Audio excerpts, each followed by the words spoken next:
बिहार की सियासत में फिर भूचाल मच सकता है। ऐसे कयास लगाए जा रहे हैं कि सीएम नीतीश कुछ बड़ा करने वाले हैं। दरअसल खरमास खत्म होते ही अब ऐसा माना जा रहा है कि नीतीश कुमार बिहार की राजनीति में बड़ा बदलाव कर सकते हैं।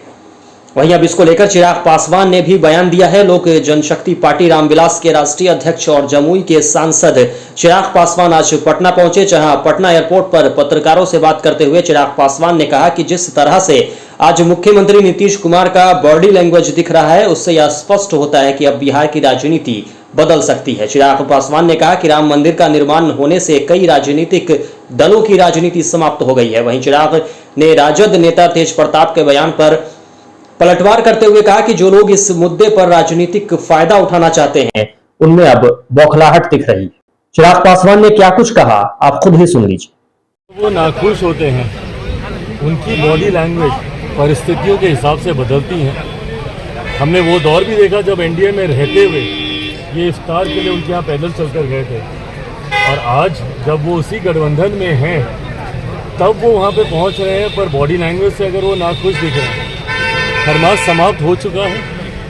अब पता नहीं अब आने वाले दिनों में मेरे मुख्यमंत्री जी की सोच क्या करवट लेती है, पर तकलीफ सिर्फ इसी बात की है कि आज भी मेरे मुख्यमंत्री की विश्वसनीयता इतने सवालों के घेरे पर है कि उनकी एक बॉडी लैंग्वेज, एक बदली हुई बॉडी लैंग्वेज उनके पूरी परिस्थितियों को बदलने के लिए काफ़ी है। और अगर वो पाला बदलते हैं, नहीं बदलते, मुझे नहीं पता, पर आज की तारीख में जब बिहार को मेरे मुख्यमंत्री की चिंता है तो वो सिर्फ अपनी चिंता में व्यस्त है।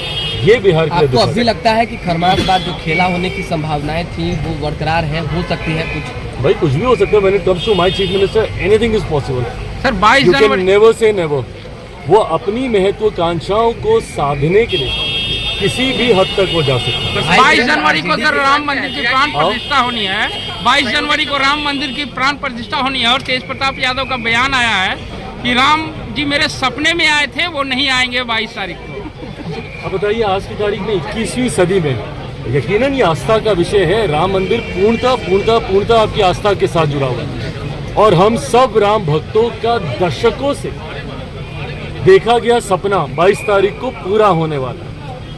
ऐसे में जब इस तरीके के सपने की बात करते हैं, 21वीं सदी में ऐसी बातें करना कि भाई ये सपने में आए, वो सपने में आए, उन्होंने ऐसा कहा, उन्होंने वैसा कहा, हकीकत है ये सब बौखलाहट है। नीतीश कुमार जितने भी इंडिया अलायंस के जितने भी घटक दल हैं वो सब बौखलाए हुए हैं। क्यों? क्योंकि एक राजनीतिक मुद्दा इनके हाथ से छीन लिया गया। दशकों तक इन लोगों ने इसी राम मंदिर के नाम पर राजनीति करने का काम किया, और आज जब जितने ज्वलंत राजनीतिक मुद्दे हैं उसको मौजूदा केंद्र सरकार, हमारे आज के प्रधानमंत्री आदरणीय नरेंद्र मोदी जी के द्वारा समाप्त कर दिया गया है, तो ये बौखलाहट है।